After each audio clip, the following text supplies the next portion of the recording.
It's 2016. The time is a little bit after midnight, and due to the fact I've been sipping my drinks every time something makes me nervous, and everything has made me nervous for the past 24 hours, I'm quite drunk and crying on the floor like Tanya Harding has just beat me with a baseball bat. Even though my neighbors later inquired why we were killing a moose in our living room, I assure you these were happy tears. Something some of my friends weren't able to understand. Sure, they're happy if the team that they support wins a championship, but they didn't get I've just witnessed the birth of my firstborn emotional over it. It was 108 years. Everyone that had last seen the Cubs win the World Series was either dead or were the type of person that people applauded for when they were able to roll out of bed and have a bowel movement. So part of the emotion in it was selfish. I got to experience something that an entire generation, and in a lot of cases, multiple generations of Cubs fans missed out on. But I don't think that's the extent of where all my emotion came from. For a period of time, fans were coming down to the stadium's brick exterior and contributing to the decorating. Many of these messages were said to be dedications to deceased loved ones that would have loved to see the championship for themselves.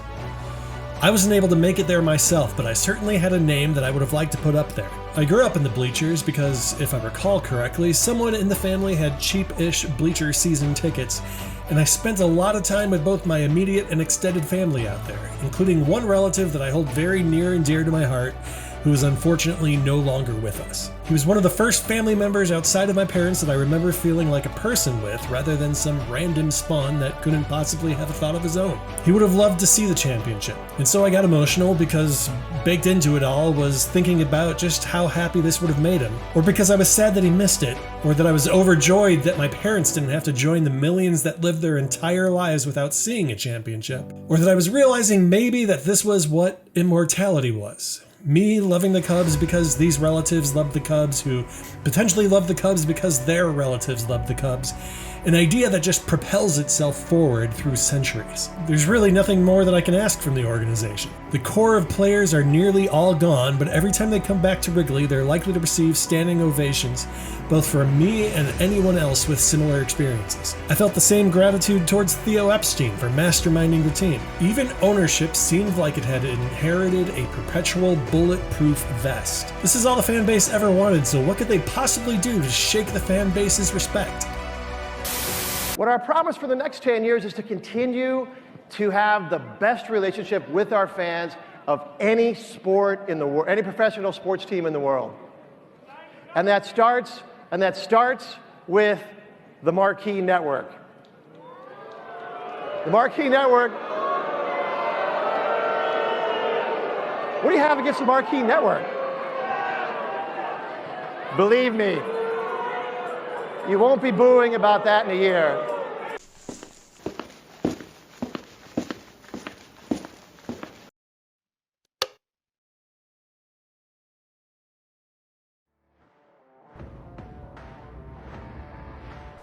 How do you think that went? I thought it went well. What? Welcome back to the Dugs.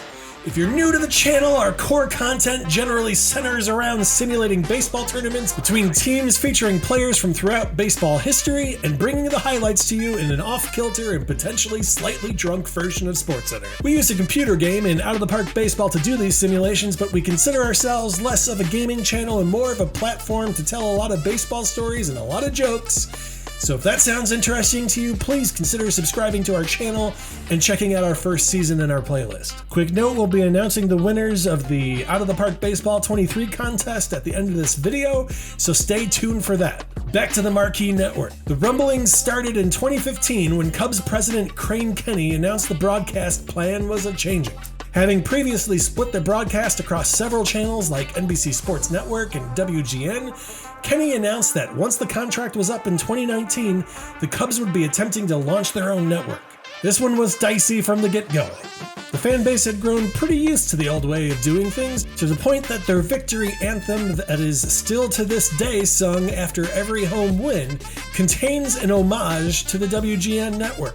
Many credit that network for the Cubs' widespread fandom as, for a while, it broadcasted Cubs games not only within the Chicago area but across several Midwestern states. It's a different world now, and I am not so out of touch that I don't realize that these arrangements from the past could ever exist in the present. However, and I don't think it's out of touch for me to think, and I'll say this one slowly for the owners and executives at Major League Baseball, it's a good thing if the fans of your teams have a convenient way of watching their teams play baseball. Now I know this might be a hot take and people might want to do their own research, but a team based in the city of Chicago has no excuse for not knowing this. Less than 20 years prior, Bill Wirtz, the owner of the Chicago Blackhawks, passed away, passing along ownership to his son. The city loved the father so much that they gave him this reception during the memorial speech given at the stadium.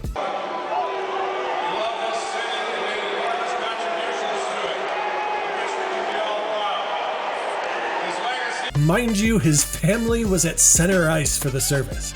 Now, there were several things that Bill Wirtz was vilified for, most of which centered around pinching pennies. Most point to taking Blackhawks home games off television as the most egregious of his sins. His reasoning was that broadcasting the games would keep fans away from the stadium, hurting the parking and concession business, which, you'll be surprised to discover, he also controlled. He eventually budged slightly and started to offer a pay-per-view service called Hawk Vision. Let's allow the commercial to tell us what a great bargain that was. This house is ready to rock. Is yours? Are you ready to rock? Call for Hawk Vision now. It's the only way to see these playoff games from the stadium right in your home. It's available at a new lower price, and you can save even more by ordering by the round. Call your cable operator and order Hawk Vision today. Rock your house.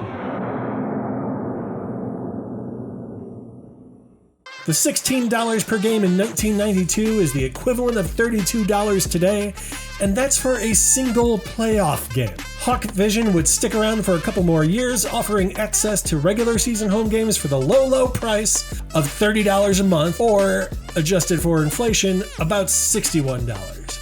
All of this was a shit idea. This is genius! I don't think you're paying attention, Tommy. Let the TV contracts die, Clark. We're going rogue. Here's a little chart demonstrating just how shit of an idea it was. You see, right here is where Bill kicked the bucket, and right here is the first season his son takes over and begins televising home games. Along with the rising popularity came 3 Stanley Cups and rising ticket prices that fans could now justify paying, which I'm not necessarily congratulating them for, but I hear making money is something owners shoot for. So, enter Marquee Network. First things first, you need a managing partner to make this all happen, and Marquee went with Sinclair, who you may know as the conglomerate that made us all doubt whether local news was actually locally controlled. We are extremely proud of the quality, balanced journalism that CBS 4 News produces. But we are concerned about the trouble and trend of irresponsible, one-sided news stories plaguing our country. This is extremely dangerous to our democracy. This is extremely dangerous to our democracy. This is extremely dangerous to our democracy. This is extremely dangerous to our democracy. This is extremely dangerous to our democracy. This is extremely dangerous to our democracy. This is extremely dangerous to our democracy. This is extremely dangerous to our democracy. This is extremely dangerous to our democracy. This is extremely dangerous to our democracy. This is extremely dangerous to our democracy. This is extremely dangerous to our democracy. This is extremely dangerous to our democracy. This is extremely dangerous to our democracy. This is extremely dangerous to our democracy. Strong start. We're up and running, baby. Awesome. Where can I watch? No, just turn on your TV over there. You'll see it. I can't find it. Well, who's your provider? Comcast. Who's that? Oh, they're literally the largest cable provider in Chicago. Never heard of them. Oh, that's fine. I'll just go to my friend's house. They've gotten rid of cable. What do they have? YouTube TV. We're not on it. Oh, that's fine. I have other friends. What do they have? Sling. Yeah, we're not on that either. Philo. Nope. AT&T TV Now. Nuh-uh. What the hell, Tom? That's right. At its launch, Marquee was reaching less than half of the cable TV market in the Chicagoland area. Now, they eventually reached a deal with Comcast, but it was close, and it potentially only came to fruition because of our new buddy COVID. After shitting the bed for an entire offseason, we were getting dangerously close to opening day without coverage on the largest cable TV provider in the area, and well past the beginning of spring training for those that were interested in watching that. But then the lifeline was thrown to those involved in the negotiations. On March 12th, Major League Baseball canceled the remainder of spring training and delayed opening day by what was initially being estimated as at least 2 weeks. In fact, it wasn't until July 23rd that baseball resumed in 2020, a massive gift of extra time to work out the kinks in the deal.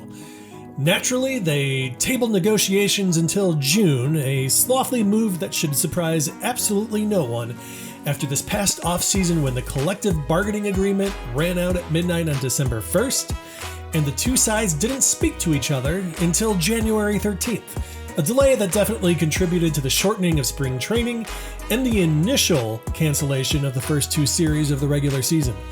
The loss of spring training doesn't seem like a big deal until Austin Adams hits your favorite player in the face because he didn't practice enough in February. Anyhow, they got the deal done on July 24th, which just happened to be the same day as opening day for the Cubs. They also managed to land the channel on a single streaming service in Hulu with live TV, which, to their credit, is one of the larger streaming services, so okay, we had a baseline to work from. Let's move forward to 2021. Rough season, Tom, but here's to a better 2021. It was. Did you like Marquee? Oh, it was alright. I mean, I could have done without Marquee using it as a platform to trounce his ex-wife. But you know, not bad. I eventually got it going on Hulu Live. Interface isn't the greatest, but I got used to it. Oh well, that's fine. We're not going to be on Hulu this year. What? We're not going to be on Hulu this year. I mean, that's fine. I like a lot of the other streaming services more anyways. Where'd we land? Fubo. What the fuck is a Fubo? Fubo TV is another streaming service which, at the time, had a subscriber base sitting at about 500,000 subscribers. For comparison, Hulu live streaming currently has about 4 million. YouTube TV also has about that same amount and has never really been in the marquee picture. But that's fine, the franchise is on the upswing, right? People will be going out of their way to find a way to watch the team. Darvish, along with Caratini, his personal catcher in Chicago, are heading to San Diego. Now, we are here because Anthony Rizzo has been traded by the Cubs to the New York Yankees. So where do they turn from here? Because I fully expect, whether it's an hour from now, 6 hours from now, tomorrow, that you and I, Maddie, Tim, Tony, are going to be doing at least one more emergency podcast going, well, Chris Bryant's gone. Well, Craig Kimbrell's gone. Potentially Javi Baez is gone. Mania as well. But Andy, I'm going to begin with you. Give us the latest because we've heard the news, the name Javi Baez. Fill us in. Javi Baez is going to be a Met pending. There you have it.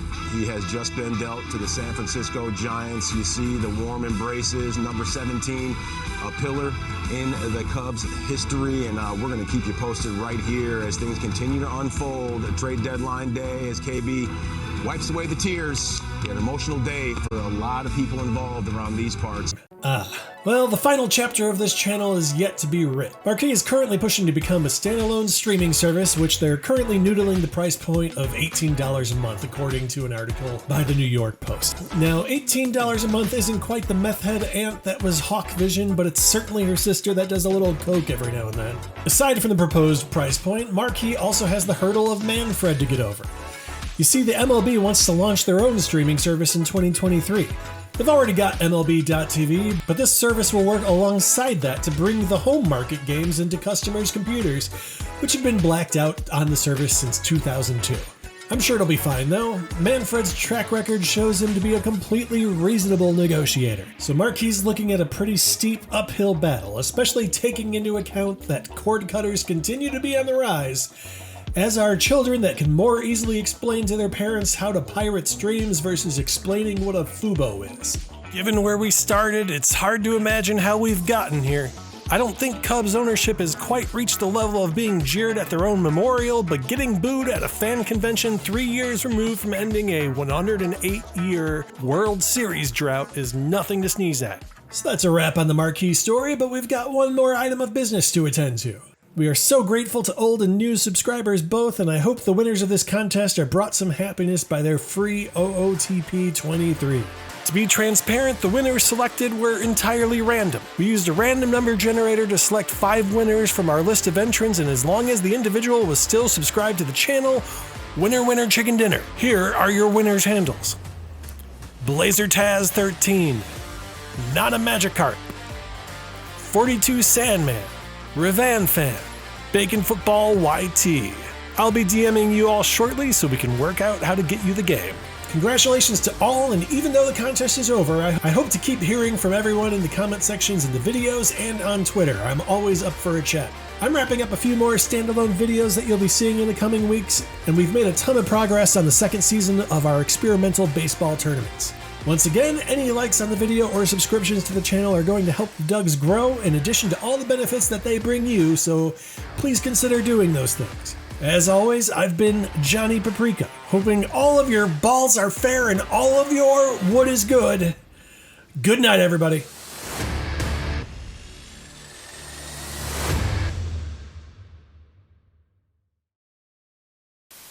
I'm a bear. What the fuck is FUBU? That line's wrong. What the fuck is FUBU? Damn it, I can't say FUBU.